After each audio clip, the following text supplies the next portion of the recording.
पग पग में सुनहरे फूल खिले, कभी न हो गमों का सामना। पग पग पे सुनहरे फूल खिले, कभी न हो गमों का सामना। जिंदगी आपकी खुशियों से भरी हो, यही है मेरी शुभकामना। पग पग में सुनहरे फूल खिले, कभी न हो गमों का सामना। जिंदगी आपकी खुशियों से भरी हो, यही है मेरी शुभकामना। तो दोस्तों, इसी शुभकामना संदेश के साथ मैं आपका दोस्त सुशील हमारे एजुकेशन चैनल #राव सर 113 में आपका मैं बहुत बहुत स्वागत करता हूं इन एसोसिएशन विद मैं ट्रैवलिंग चैनल #जिप्सी मुसाफिर 113। और दोस्तों, जैसे कि आपने देखा थंबनेल से आपको समझ में आ गया होगा हम लोग कौन से टॉपिक के बारे में डिस्कशन करने जा रहे हैं। और बिल्कुल सही पहचाना आपने, बहुत इंपॉर्टेंट टॉपिक मैट्रिक्स का हम लोग तीसरा ये वीडियो लेक्चर तैयार कर रहे हैं जिसका नाम है ट्रांसपोज्ड मैट्रिक्स।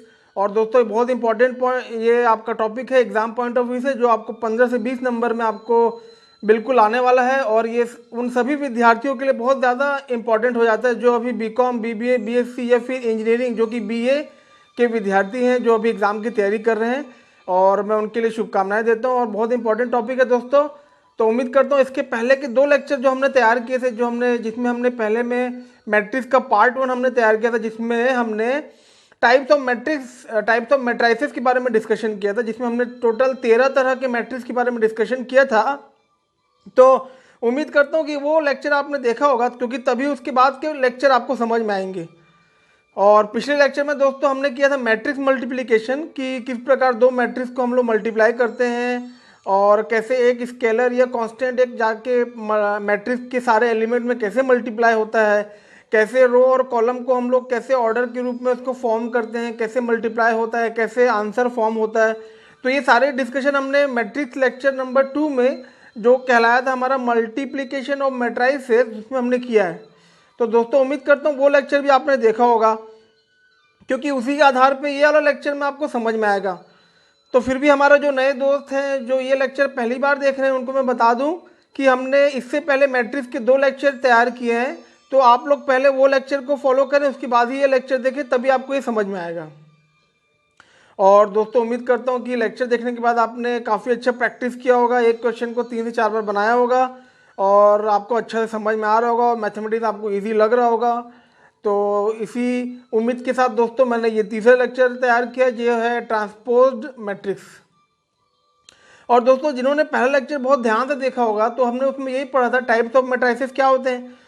तो उसमें एक टाइप ऑफ मैट्रिक्स था ट्रांसपोज्ड मैट्रिक्स। तो इसी को यहाँ पर ये वाला टॉपिक में हमने वही टॉपिक को हमने डिटेल में किया है, क्योंकि इसमें हमने सारे प्रैक्टिकल एग्जांपल भी किए। इसमें आपको ये समझ में आएगा कि कैसे एक रो कॉलम में बदल जाता है, कैसे कॉलम रो में बदल जाता है, कैसे आप लोग एक रो को कॉलम में बदलने के बाद कैसे उसको मल्टीप्लाई करते हैं। एक मैट्रिक्स को ही आप जब कॉलम से रो में कन्वर्ट करके जब मल्टीप्लाई करते हैं तो किस प्रकार आंसर में अलग अलग फेर बदल होता है। तो ये आपको यहाँ पर समझ में आएगा। तो दोस्तों, शुरू करते हैं ये लेक्चर। और टॉपिक का नाम है ट्रांसपोज मैट्रिक्स। तो ये लेक्चर आप ध्यान से देखिए, फिर हम लोग और आगे डिस्कशन करते हैं। तो दोस्तों, मैं फिर से आपका स्वागत करता हूँ हमारे एजुकेशन चैनल #राव सर 113 में in association with my travelling channel #Gypsy मुसाफिर 113। और जैसे कि हमने डिस्कशन किया, हम लोग बहुत इंपॉर्टेंट टॉपिक शुरू करने जा रहे हैं और आप हेडिंग देख पा रहे हैं, ट्रांसपोज्ड मैट्रिक्स और ट्रांसपोज ऑफ अ मैट्रिक्स। और दोस्तों, अगर आपने पहला लेक्चर हमारा मैट्रिक्स का देखा हो तो आपने देखा होगा हमने उसमें टाइप्स ऑफ मैट्राइसेस के बारे में डिस्कशन किया था। तो उसमें ट्रांसपोज मैट्रिक्स का हमने डेफिनेशन देखा था। और जैसे कि आप जानते हैं, ये हमारा मैट्रिक्स का तीसरा लेक्चर है। इसमें हम लोग ट्रांसपोज्ड मैट्रिक्स के बारे में डिस्कशन करेंगे। और ये भी दोस्तों 15 से 20 नंबर का टॉपिक है। तो यहाँ पर डायरेक्ट शुरू करते हैं हम लोग। A matrix obtained by interchanging the rows and columns of any matrix A is called its transposed matrix and is denoted by AT or A dash।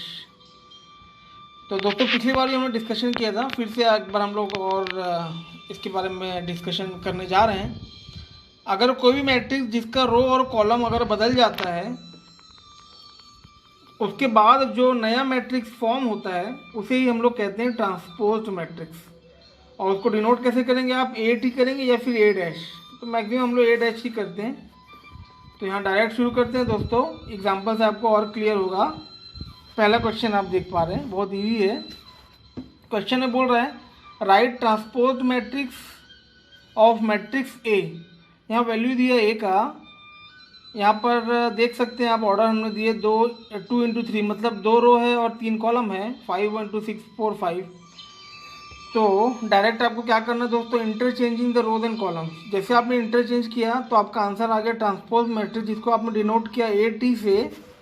तो ये जो आपको 2 रो है आप यहाँ पर 2 कॉलम में कन्वर्ट हो गया, आप देख सकते हैं साफ साफ। 5 1 2 6 4 6 यहाँ पर रो था, यहाँ कॉलम बन गया। तो यही आपका आंसर है। तो उम्मीद करता हूँ डेफिनेशन क्लियर हुआ होगा आपको। आगे बढ़ते हैं। आगे बढ़ने से पहले दोस्तों आप मेरा मेल आईडी नोट कर सकते हैं, gypsymusafir113@gmail.com। और कोई भी डाउट रहेगा तो उसमें आप कम्युनिकेट कर सकते हैं। तो आगे बढ़ते हैं दोस्तों फटाफट, बहुत सारे क्वेश्चन करने हैं हम लोग को। यहाँ पर फिर से एक क्वेश्चन आप देख पा रहे हैं। यहाँ पर क्वेश्चन है मैट्रिक्स, 2 मैट्रिक्स दिया गया, आप देख सकते हैं। A = 0 1 2 3, B = 1 2 3 4। 2 × 2 का मैट्रिक्स है दोस्तों। और आपको ऑर्डर तो पूरा क्लियर है। इस बार में काफ़ी डिस्कशन हमने पहले 2 लेक्चर में किए हैं। तो डायरेक्ट अपन शुरू करते हैं आगे। इसमें बोल रहा है verify A + B dash = A dash + B dash. तो डैश क्या है दोस्तों, ट्रांसपोज। अभी हमने डिस्कशन किया तो सॉल्यूशन निकाल रहे हैं हम लोग। कभी भी दोस्तों ऐसे क्वेश्चन में आपको करना ये है, अगर यहाँ A बोला और यहाँ A डैश, तो पहले आप A डैश निकाल लें और B डैश निकाल लें, जैसे हमने किया। आप देख सकते हैं 0 1 रो में है तो उसको कॉलम में कन्वर्ट करें 0 1, और 2 3 रो में इसको कॉलम में कन्वर्ट करें। उसी प्रकार B डैश को भी आपने 1 2 यहाँ जो रो है उसको आपने कॉलम में कन्वर्ट किया, और 3 4 को भी आपने कॉलम में कन्वर्ट किया। तो आपको A डैश और B डैश मिल गया। उसके बाद लेफ्ट हैंड साइड का हम लोग कैलकुलेट करने जा रहे हैं। A + B आप देख सकते हैं, यहाँ A और B का वैल्यू लिखा हमने, और हमने इसको ऐड किया। एडिशन तो मैंने आपको डिटेल में बताया, तो बताने की आवश्यकता नहीं कैसे हमने ऐड किया। तो फाइनली आपको A + B का वैल्यू मिलता है 1357। और हमको तो A + B डैश का वैल्यू चाहिए। तो आप इसी को आप जब मैट्रिक्स में आप जब कन्वर्ट करेंगे ट्रांसपोज के रूप में, तो ये 1 3 जो रो है वो कॉलम बन जाता है 1 3, और ये 5 7 जो रो है वो कॉलम बन जाता है 5 7। तो ये आपका A आ गया। अब आपको कैलकुलेट करना है A डैश + B डैश।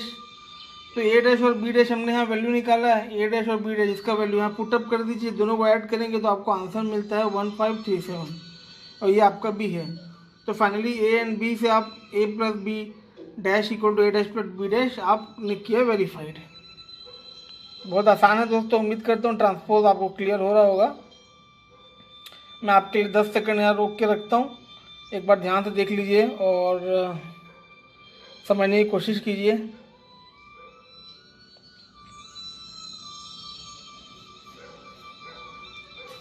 आगे बढ़ते हैं दोस्तों। अभी भी कोई डाउट है तो आपको क्लियर होता है। यहाँ पर एक मैट्रिक्स दिया गया है 3 5 4 2। अब हमको फाइंड आउट करना है A डैश A और A डैश, ठीक है। तो दोस्तों सबसे पहले क्या करेंगे, आप A डैश निकालेंगे। तो 3 5 4 2 जो यहाँ पर एक कॉलम है उसको रो में कन्वर्ट किया आपने, तो आपका A डैश आ गया। अब हम लोग ये सॉल्व करने जा रहे हैं A डैश और A मल्टीप्लाई। तो पहले आप A डैश का वैल्यू लिखें, फिर A का वैल्यू लिखें। अब यहाँ दोस्तों देख सकते हैं आप, यहाँ ऑर्डर 1 × 4 है और यहाँ 4 × 1 है, और अंदर का इक्वल है तभी मल्टीप्लाई कर सकते हैं। हमने मल्टीप्लिकेशन में डिस्कशन किया है। और मल्टीप्लाई कैसे करते हैं ये भी आपको क्लियर है। 3 × 3 + 5 × 5 + 4 × 4 + 2 × 2। इसको आपने सॉल्व किया तो आपका आंसर आ गया 54 1 × 1। तो पहला आंसर आ गया आपका दोस्तों A डैश A। अच्छा दोस्तों, मल्टीप्लिकेशन मैंने बता दिया कैसे मल्टीप्लाई होता है, इसलिए मैं उस बारे में ज़्यादा डिस्कशन नहीं कर रहा हूँ। जिन्होंने हमारा मल्टीप्लिकेशन का लेक्चर नहीं देखा है ज़रूर देख लें, जो हमने इसके पहले लेक्चर तैयार किया था। ये हमारा मैट्रिक्स का तीसरा लेक्चर है। और हम लोग आगे बढ़ते हैं दोस्तों। ये आप देख सकते हैं A और A डैश निकालना है आपको। तो A जो है कॉलम में है और A डैश यहाँ पर रो में है, ठीक है। इसका ऑर्डर देखिए 4 × 1 1 × 4। देखिए अंदर का सेम है तभी मल्टीप्लाई कर सकते हैं, और आंसर आएगा 4 × 4 में। तो यहाँ हम लोग मल्टीप्लाई कर रहे हैं, देख सकते हैं आप। 3 × 3 3 × 5 3 × 4 3 × 2। इसी प्रकार हमने 5 इंटू 3, 5 इंटू 5, 5 इंटू 4, 5 इंटू 2, ठीक है। 4 into 3, 4 into 5, 4 into 4, 4 into 2, 2 into 3, 2 into 5, 2 into 4, 2 into 2। इसको जब आपने सॉल्व किया तो आपका आंसर आता है 9, 15, 12, 6, 15, 25, 20, 20, 10, 12, 20, 16, 8, 6, 10, 8, 4। तो फाइनली आपका आंसर 4 इंटू 4 आ गया। जो हमने बात किया था कि आंसर आपका बाहर के ऑर्डर में आता है, तो ये आपका आंसर क्लियर है। मैं फिर से आपके लिए 10 सेकंड रोक के रखता हूँ, दोनों आप एक साथ देख सकते हैं।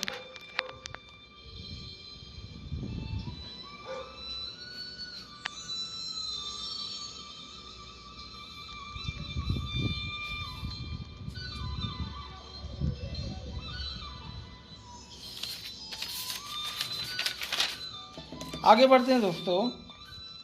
एक का वैल्यू आप देख पा रहे हैं, एक मैट्रिक्स दिया हुआ है 1/3 और ये आपका 3/3 ऑर्डर का मैट्रिक्स है। बहुत इंपॉर्टेंट क्वेश्चन है दोस्तों, एग्जाम में आया हुआ है, फिर से आ सकता है 15 से 20 नंबर का। तो ध्यान से देखेंगे और समझेंगे, समझने की कोशिश करेंगे।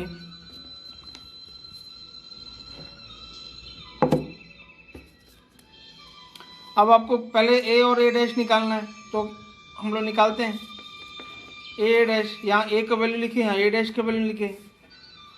अब ये 1/3 बाहर है, ए तो लिख लिए, ए डैश देखिए आप 1 2 2 जो रो में है हमने यहाँ कॉलम में कन्वर्ट किया 1 2 2, 2 1 -2 जो रो में है हमने कॉलम में कन्वर्ट किया 2 1 -2, -2 -2 2 -1 रो में कॉलम में कन्वर्ट किया हमने, ठीक है। अब मल्टीप्लाई करने जा रहे हैं, और जिन्होंने हमारा मल्टीप्लिकेशन का लेक्चर देखा है तो उनको तो कोई किसी प्रकार की दिक्कत होनी नहीं चाहिए मल्टीप्लिकेशन में।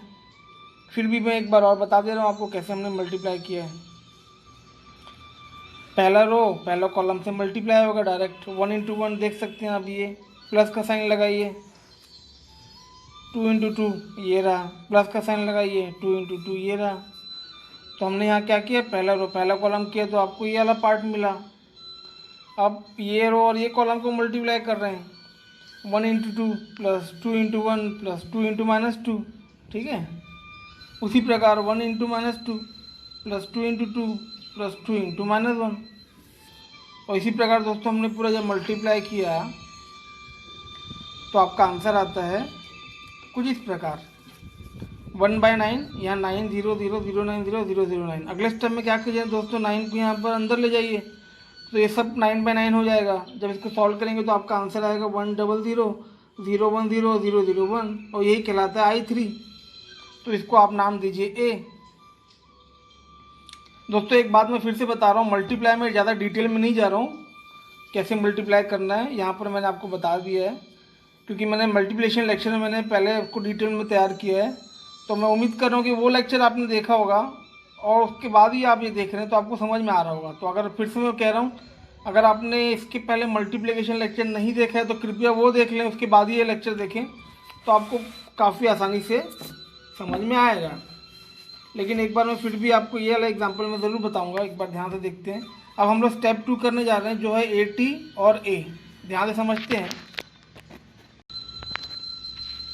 तो हमने AT का वैल्यू लिखा, यहाँ A का लिखा 1313 जो है वो 1/9 हो गया, तो हमने यहाँ बाहर लिखा, ठीक है। अब ध्यान से समझने की कोशिश करें मल्टीप्लाई हमने कैसे किया है।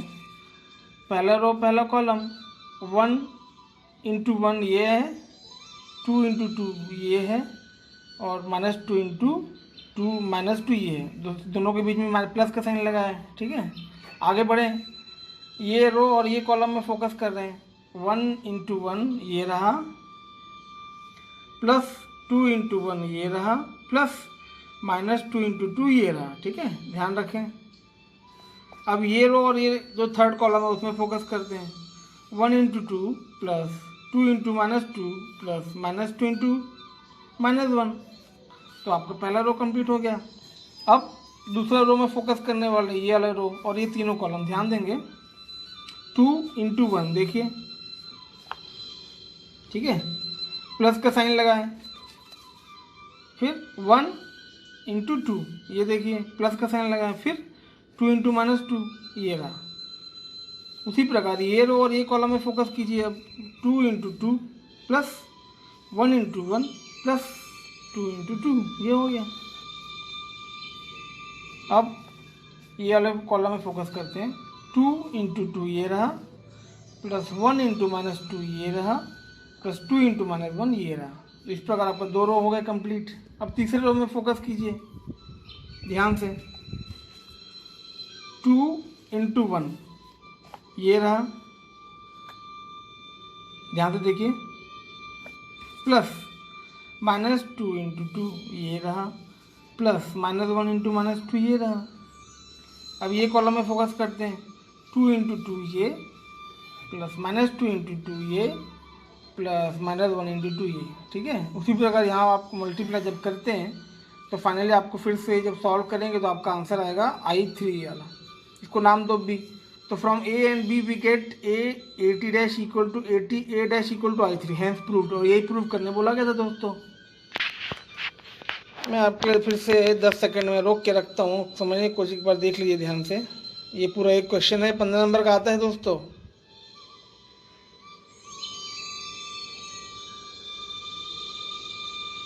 तो सीरियसली लें ये टॉपिक को, बहुत इजी है और ये आपका काफ़ी स्कोरिंग भी है और काफ़ी आपको मदद करेगा स्कोर करने के लिए। आगे बढ़ रहे हैं, बहुत इजी क्वेश्चन है, एक और प्रैक्टिस क्वेश्चन है। ए का वैल्यू है 2 इंटू 2 का, ए बी डैश निकालना है और बी का वैल्यू भी है आपके पास 3 इंटू 2। तो हमको पहले क्या करो दोस्तों, बी डैश निकाल लीजिए। ये देखिए 3 5 3 जो कॉलम में उसको रो में कर लो, 2 1 5 जो कॉलम में उसको रो में कर लो। अब मल्टीप्लाई करने जा रहे हैं, ए बी डैश, ए का वैल्यू ये, बी का ये, इसका ऑर्डर देखिए 2 इंटू 2 ये 2 इंटू 3, अंदर का पार्ट देखिए इसमें इक्वल है और ये है 2 इंटू 3। तो आंसर आपका बाहर के रूप में आएगा। तो देखते हैं हम लोग, फिर से आपकी एक प्रैक्टिस हो जाएगी मल्टीप्लिकेशन की। तो ये रो और ये कॉलम में फोकस करते हैं, 4 इंटू 3 प्लस 1 इंटू 2। फिर ये कॉलम है 4 इंटू 5 प्लस 1 इंटू 1, फिर 4 इंटू 3 प्लस 1 इंटू 5।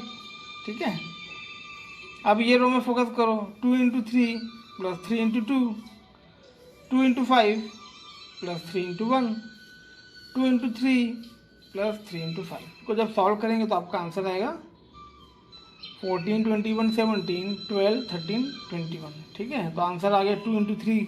आप देख सकते हैं ऑर्डर बाहर के रूप में आंसर आता है। तो उम्मीद करता हूँ दोस्तों क्लियर होगा। एक और एग्जांपल हम लोग देखने जा रहे हैं। आपके पास दिए दो मैट्रिक्स, आपको बी ए का वैल्यू निकालना है। तो बी लिखे, ए लिखे, ये मल्टीप्लाई कर दी, डायरेक्ट आपका आंसर आ गया।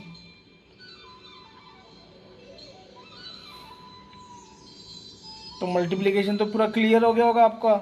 इसके पहले आपने जो लेक्चर देखा है इससे मैं डायरेक्ट आपके लिए मैं शो कर दे रहा हूँ, उसमें बता नहीं रहा हूँ, पूरा बता दी है मल्टीप्लाई मैंने आपको। और आगे जाते हैं। यहाँ दोस्तों ए और बी वैल्यू दिया है, A plus B dash plus A equal to A dash plus B dash, फिर से बोल रहा है। इसके पहले भी हमने किया था। तो पहले ए प्लस बी निकाल लीजिए, इसको ऐड करेंगे तो ए प्लस बी आ गया। ए प्लस बी डैश में इसको, ये ए प्लस बी है, इसको उल्टा कर देंगे आप, ट्रांसपोज बन जाएगा। देखिए 6 4 यहाँ रो बन गया, 6 12 रो बन गया। ठीक है, इसका नाम ए दो। स्टेप 2 लो, ए डैश निकालो। ये देखिए 4 2 रो है, यहाँ कॉलम बना दो। तो ए और बी डैश निकालो, उसको दोनों को ऐड करो तो आपका ये आंसर आ गया। अब टैली करो ए और बी को, इसको नाम बी दो। तो देखेंगे आप यहाँ ए और बी देखिए इक्वल है, तो आपका आंसर आ गया A plus B dash equal to A dash plus B dash. Verified, आ गया आंसर। एक बार 10 मिनट 10 सेकंड रोकता हूँ आपके लिए।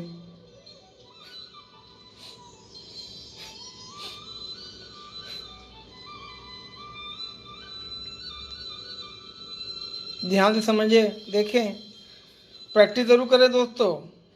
एक क्वेश्चन को 5 बार, तभी एग्जाम में बनेगा। चलिए फिर से इसी प्रकार का आपका एक और प्रैक्टिस क्वेश्चन है। देखिए आप, इस बार क्वेश्चन थोड़ा बड़ा है, 3/3 का है। ए दिया है, बी दिया है, A plus B dash equal A dash plus B dash निकालना है आपको। तो ए प्लस बी निकाल लिया आपने, ऐड किया तो ये आपका ये आंसर आ गया। इसको ट्रांसपोज के रूप में कन्वर्ट करना। देखिए ध्यान से, 6 14 15 जो रो है इसको कॉलम में बना दीजिए। 10 4 4 कॉलम में बना दीजिए। 10 10 10 जो रो में है इसको कॉलम में बना दीजिए। तो आपका जो आप ट्रांसपोज मैट्रिक्स आएगा उसका नाम ए दीजिए। अब यहाँ पर ये देखिए A dash plus B dash, A105 जो है यहाँ देखिए रो में है, ये कॉलम में बना दिया हमने। 621 जो रो है यहाँ कॉलम में देख पा रहे हैं, 75 कॉलम में उसी प्रकार यहाँ भी आप उसको उल्टा कर दीजिए और ए डैश प्लस बी डैश निकालिए। दोनों को जब ऐड करेंगे तो आपका आंसर आ गया बी। हमने इससे पहले ये निकाला था जिसका हमने नाम दिया था ए, और बी देख सकते हैं आप इक्वल है। 6 10 7 यहाँ भी वही, 14 4 10 यहाँ भी वही, 15 4 10 यहाँ भी वही, और फाइनली यहाँ पुट अप कर दीजिए। ऐसे लिखना है from A and B we get A plus B dash equal to A dash plus B dash, तो आ गया आंसर, प्रूव्ड। उम्मीद कर रहा हूँ दोस्तों काफ़ी इजी लग रहा होगा आपको, लेकिन एग्ज़ाम में आया हुआ है, पढ़ेंगे तो इजी है, तो उम्मीद करता हूँ आप बना पाएंगे एग्ज़ाम में। 10 सेकंड आप देख सकते हैं इसको।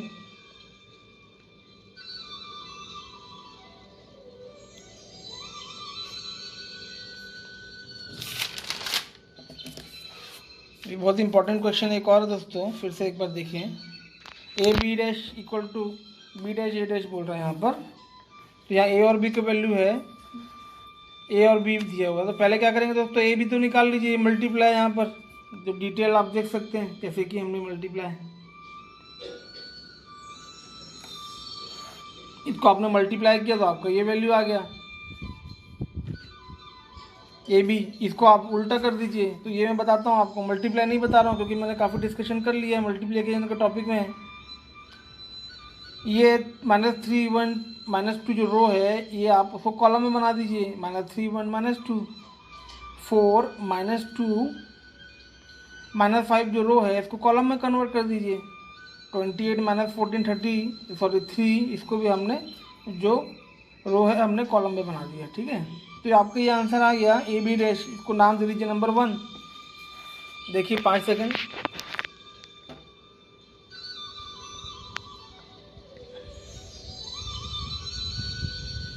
अब आप यहाँ पर स्टेप 2 निकालिए, बी डैश ए डैश, तो बी डैश और ए डैश निकालिए, तो ये है बी, इसको जब आप ट्रांसपोज में कन्वर्ट करेंगे तो ये बन जाएगा बी डैश। देखिए 10 -11 9 जो कॉलम में उसको रो बना दीजिए, -4 5 -5 -4 5 -5 ये भी आप रो में।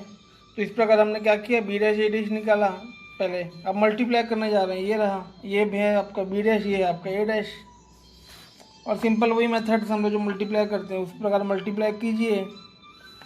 मल्टीप्लाई करने पर आपको आंसर मिलेगा ये वाला, -3 4 28 1 -2 -14 -2 -5 -3, यही आपको नंबर दीजिए 2। और इसी पहले हमने जब सॉल्व किया था तो भी ये वैल्यू आया था, आप देख सकते हैं ये 1 और ये 2 और दोनों इक्वल है। तो फाइनली आप यहाँ पर फ्रॉम 1 and 2 लिखिए, A B dash equal to B dash A dash, और आपका आंसर आ गया वेरीफाइड। तो दोस्तों इसी के साथ हम लोग यहाँ पर ट्रांसपोज मैट्रिक्स कंप्लीट करते हैं। उम्मीद करता हूँ आपको क्लियर हुआ होगा। फिर भी कोई डाउट है तो मुझे आप मेल आईडी में आप मुझे कम्युनिकेट कर सकते हैं, और प्रैक्टिस करें एक क्वेश्चन को, और जल्दी हम लोग मिलते हैं अगले टॉपिक में। फिर अभी मैं और सब डिस्कशन करता हूँ आपको कैसे तैयारी करनी है। तब तक आपके लिए मैं कहता हूँ ऑल द बेस्ट।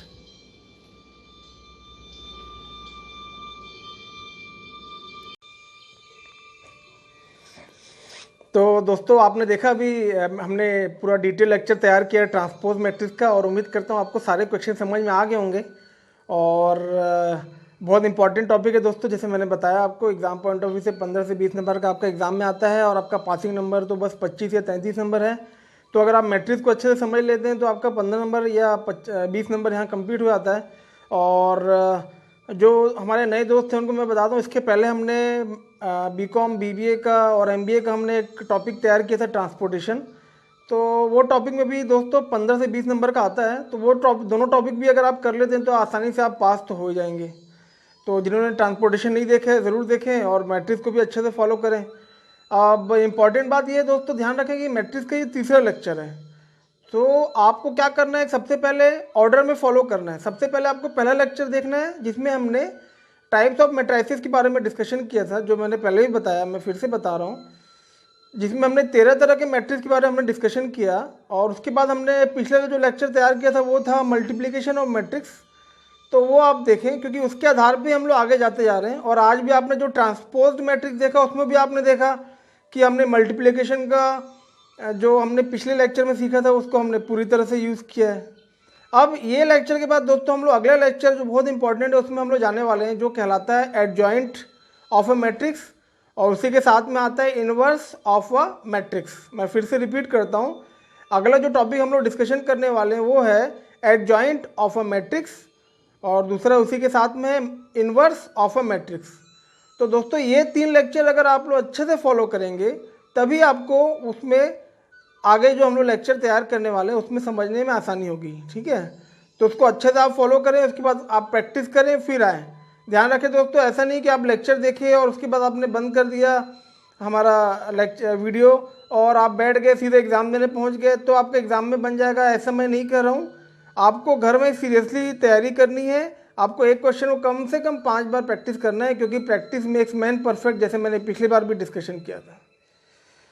आगे बढ़ने से पहले और ये भी कहना चाह रहा हूँ दोस्तों कि उम्मीद करता हूँ कि अब आपको मैथमेटिक्स हमने जो जिस प्रकार से हमने तैयार किया आपको इजी लग रहा होगा। जो भी हमारे दोस्त हैं जिनको अभी तक शायद मैथमेटिक्स हार्ड लगता हो, तो मैं उम्मीद करता हूँ कि ये लेक्चर के बाद आपको काफ़ी इजी लग रहा होगा। तो आप मेरा मेल आईडी है gypsymusafir113@gmail.com।